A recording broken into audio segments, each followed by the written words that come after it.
Hello friends, welcome back to my channel. Today we will learn the singular and plural form of nouns. When to use the s at the end of and when to use the es. And if you are new at my channel, please subscribe. Let's go. Most of the nouns of the singular form change to the plural form by adding the letter of s. We'll take an example. It's a mother.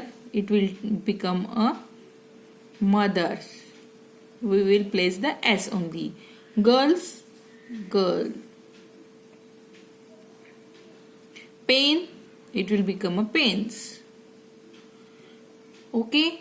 Similarly, we will take the second one. When the singular and plural form of nouns.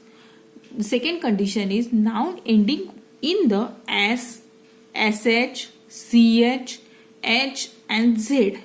Get the plural form by adding the es. What will we add? Es. When we will add the es at the end of the noun is whenever the end is s, sh, ch, x or z. So we will take the example. Here is a bus, so it will become a buses. Because s is the ending of the word. Next example is bus at bush.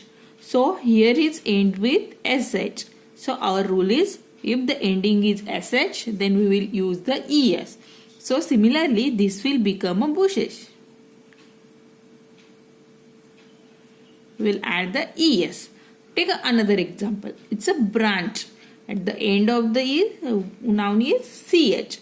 So our rule is ch. Then we will use the es. It will be branches. The next example is box. End with the x. So we will use the boxes. The last one example is topaz. Last is z. So we will add the es.